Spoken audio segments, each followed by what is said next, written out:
Metro Boomin released their collab album We Don't Trust You. On that album there was a song featuring Kendrick Lamar called Like That, where Kendrick took shots at Drake and J. Cole. For many listeners, this was a surprise that Kendrick took shots at these guys, and it took the internet by storm. Everyone was talking about it, and many people were left with questions. Like, why would Kendrick diss Drake? Why would he diss J. Cole? And why would Future, a previous friend of Drake's, let this happen on his album? Well, today we're gonna check it out. Also, my name is Matty Balls. I'm gonna be releasing a video every single Sunday this year at 12 p.m. CST. So if you like music related topics like this one, make sure to stick around and please subscribe. Now, let's continue. It all started back in 2011 when Kendrick was coming onto the scene following Section 80. Drake and Kendrick met, Drake had Kendrick feature on Buried Alive, and even invited Kendrick to join him on tour. They also collaborated a few more times as well. But that friendship quickly turned into a bitter rivalry in August of 2013. After Kendrick's verse on Big Sean's song Control came out. We usually homeboys with the same niggas I'm rhyming with, but this is hip hop and them niggas should know what time it is. And that goes for Jamaica, Big Crit Wale, Pusha T, Meek Mills, A$AP Rocky, Drake, Big Sean, J Electron, Tyler McMillan. I got love for you all, but I'm trying to murder you niggas. Trying to make sure your core fans never heard of you niggas. They don't want. So confused. If you say that on a rap song, you can't get like a charge for that. Like, how does that work? So I know if you're gunning somebody's life, you can get a charge for that. So how does that work if you're doing like on a rap song? This verse sent the rap game into shock, and everyone thought it was crazy. And most people understood what he was saying, that he was cool with all of these people, but that he's also competitive and wants to be the best in the rap game. But good old Drake, who's known for being a tad bit sensitive, seemed to have taken this the wrong way. Drake did a handful of interviews after this, hinting at the fact that the verse hurt their relationship, and basically saying that Kendrick did this all just for some brief clout. Drake also said, "I didn't really have anything to say about it. It just sounded like an ambitious thought to me. That's all it was. I know good and well that Kendrick's not murdering me at all in any platform. So when that day presents itself, I guess we can revisit the topic," which is funny because everyone is revisiting the topic right now. Anyways, Kendrick pretty quickly dissed Drake back at the BET Awards cypher when he said, "Nothing's been the same since they dropped Control," and tucked a sensitive rapper back in his pajama clothes. Drake responded on his song The Language, and later said that he had to stand his ground, but there weren't any hard feelings. Where are you at with a lot of the cats now, like the J. Cole's of the world or Yeah. Drake's of the world? Where are you guys at now? Same place, same place. It's all love from the moment I did the verse to after the verse. By this point, it was clear there was at least some type of animosity between the artists, but not some super intense beef. Over the following years, the two artists would fire shots back and forth at each other. Like when Kendrick said on King Kunta following Drake's ghostwriting allegations, "I can dig rapping, but a rapper with a ghostwriter? What the fuck happened?" Drake then responded on the Game song 100 saying, "I would have all of your fans if I didn't go pop and I stayed on some conscious shit." In 2017, Kendrick took some pretty direct shots at Drake on The Heart Part 4 when he said, "Jay-Z, Hall of Fame, sit your punk ass down. So that means you ain't bigger than rapping." He said this because Drake said he could make more money outside of rap, and his producer also said that they make music in a genre beyond rap. Of course, there's been a handful of more disses and other issues throughout the last decade or so between Kendrick and Drake, but I'm just trying to highlight the important stuff because that would be a very long video. As we know though, Kendrick took a 5-year hiatus after 2018, and while he was gone, Drake kept making jabs and references to him. You know, the other two guys that I'm constantly, up against, which is like Cole and Kendrick. I'm excited that the decade's about to turn and we're gonna see who can, who can go that extra stretch. All about these guys that go away 3, 4, 5 years, want to chill out, all that shit. That's not me.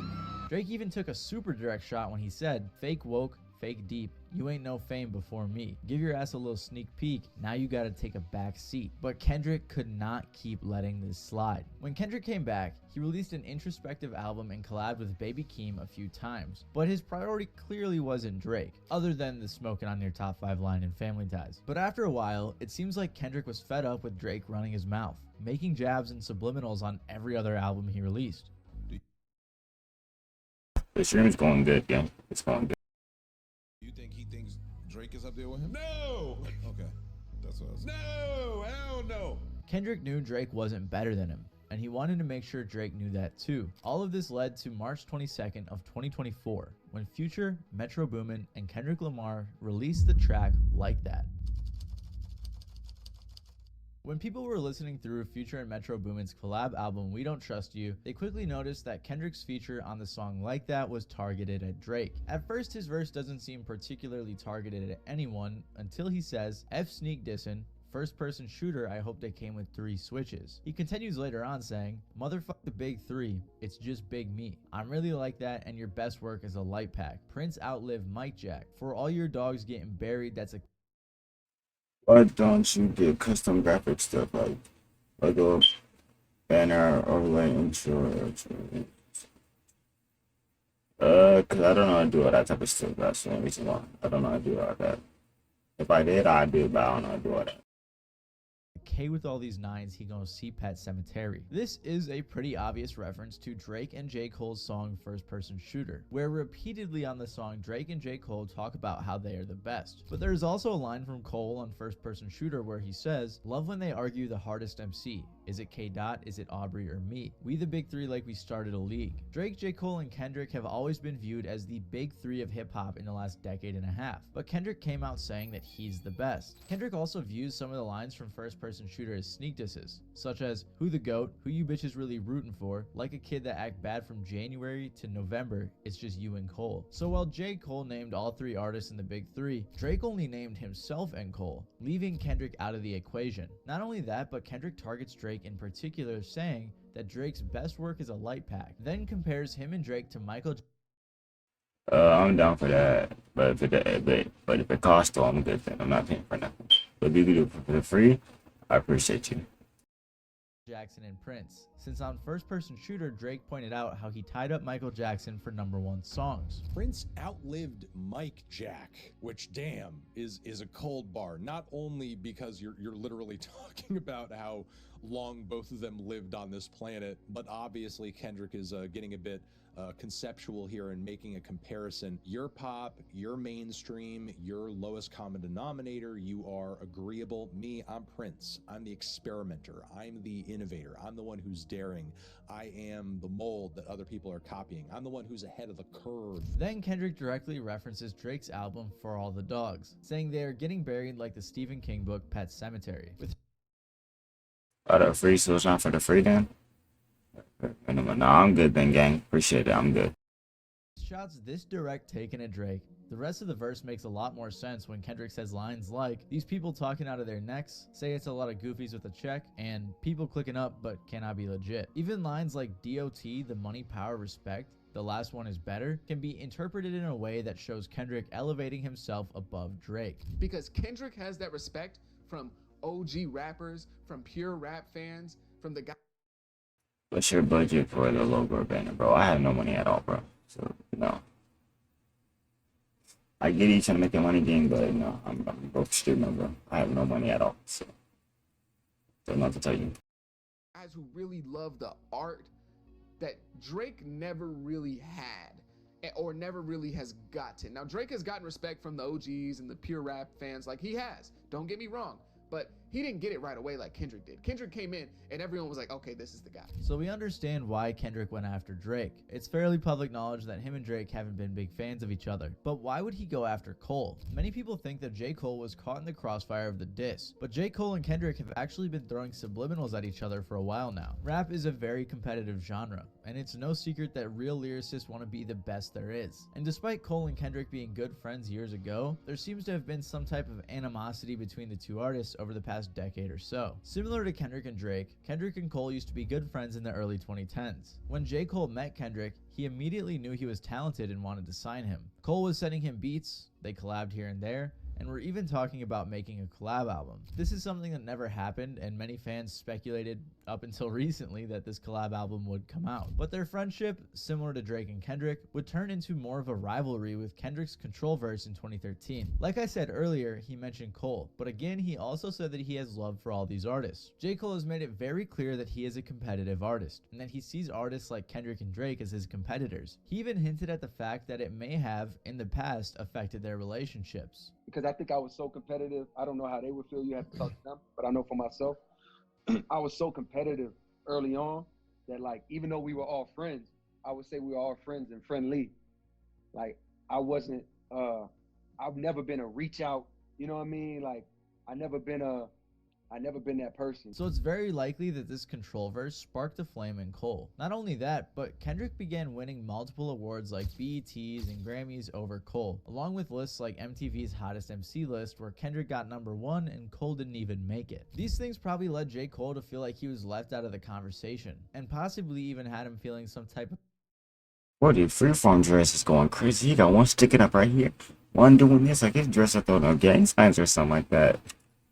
animosity towards Kendrick. Throughout their entire careers, they have been compared to one another, with most people agreeing that Kendrick was the better artist. But despite all of this, they maintain the fact that they were cool. Although, the last time people have seen them together was in 2017. Then, in 2018, Cole decided to shut down the possibility of a collab album with him and Kendrick. As I mentioned earlier though, Kendrick went on a bit of a hiatus for like 5 years. So the thought of the two even having beef wasn't really a discussion. In the interview I played earlier, the one that was released in 2021, Cole said that he had become more focused on building relationships with Kendrick and Drake rather than competing with them. You know, I don't want to be like, damn, we never kicked it. You know what I mean? Like, we never really even did nothing. So like, I'm at that point where it's like, I'm more interested in the genuine relationship than before I was interested in the competition. And it seems like he was able to build that relationship with Drake. I mean, they're literally on tour right now. But Kendrick seems to be a different story. When Kendrick returned in 2022 with his album Mr. Morale and the Big Steppers, people speculated that his line on the song Count Me Out was directed at Cole. He said,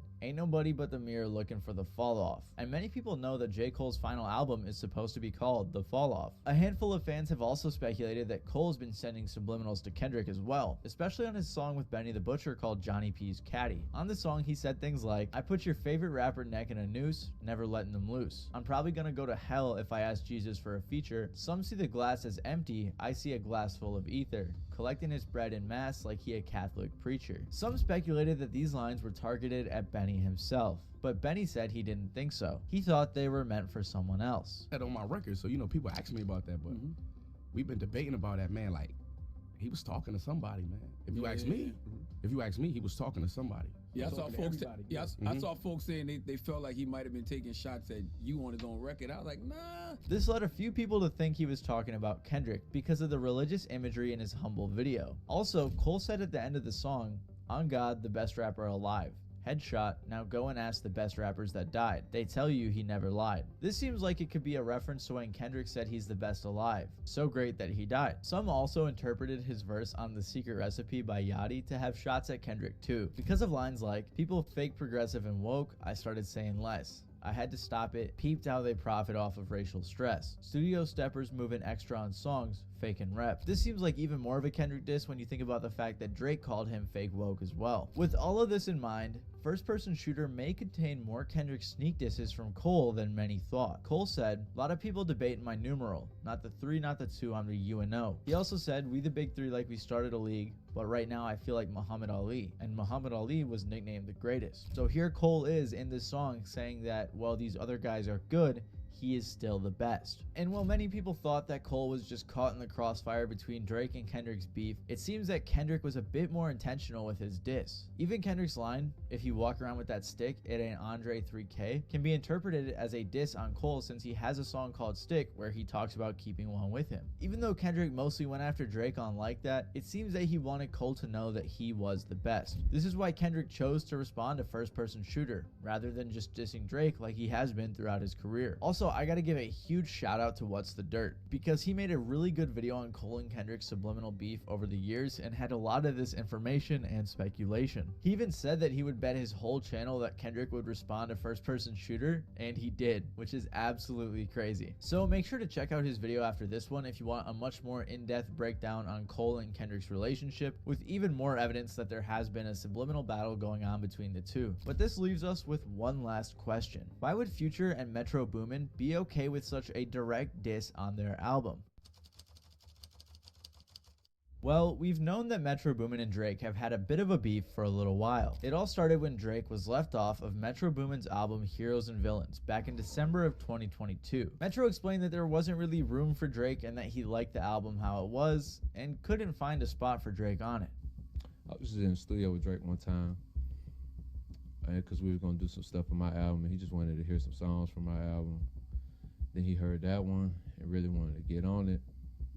But like I was letting them know that it was really just done for real, and I was really just set on how it was. I was like, bro, I ain't even trying to sell you no dream. Like it's really like just locked in. I'm locked in where it was. We don't really know if this is the only reason they began beefing or if there was more to it, but this is just how Metro explained it. Regardless, the beef flared up again more recently when Drake and 21 Savage's collab album Her Lost kept winning Best Album of the Year over his album Heroes and Villains. Metro tweeted, "Yet Her Lost still keeps winning Rap Album of the Year over Heroes and Villains. Proof that award shows are just politics and not for me. I don't care about awards honestly. The true award and reward is knowing that the music I spend so much time on brings joy to people's everyday lives." This tweet was quickly deleted, but from tweets Metro liked, it's clear that he had an issue with Drake. Drake seemingly and quite funnily responded to this in a live stream.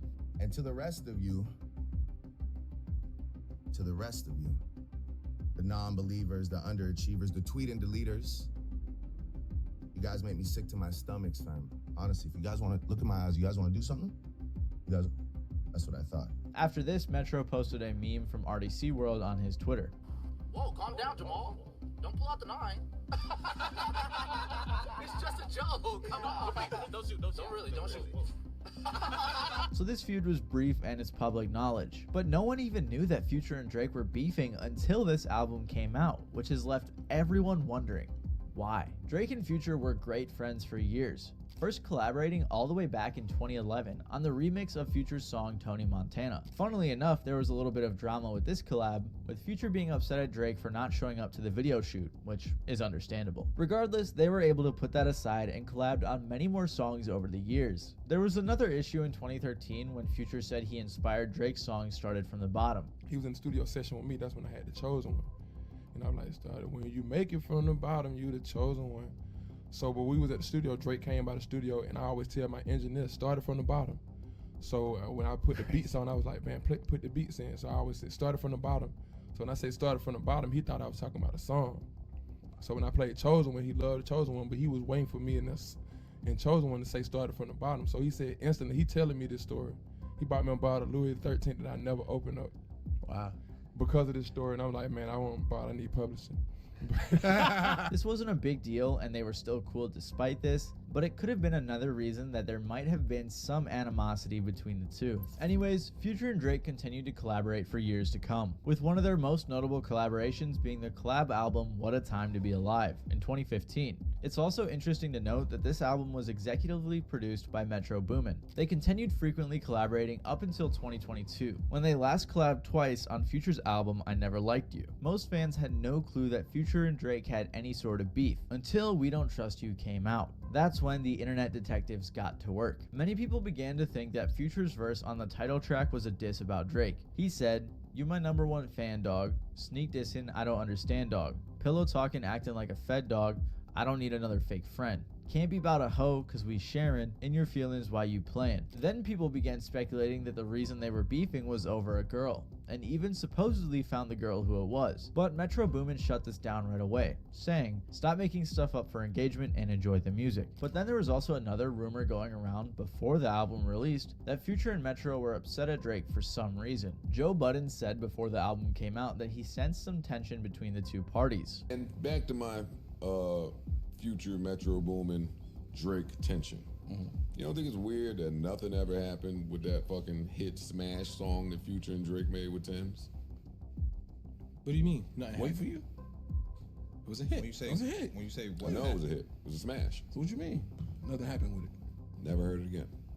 They also pointed out in this podcast how Future and Metro were tight, and because Future iconically says if young Metro don't trust you, I'ma shoot you for Metro's producer tag, and the album was called We Don't Trust You, and we knew there was some beef between Metro and Drake, that Future may have sided with Metro just because they're friends. With all of this in mind, the entire album seems like it could be interpreted as a diss to Drake. The title of the album is literally We Don't Trust You, and many of the outros on the album seem like they could also be directed at Drake. So we can't say for sure that we know the exact reason that Future and Drake are beefing, but we do know that it is in fact happening. Regardless, this beef allowed for fans to interpret previous lines from Drake's last album that seemed to fan the flames of the beef. For example, on For All the Dogs, Drake had a song called What Would Pluto Do, where on the hook he said, "What would Pluto do?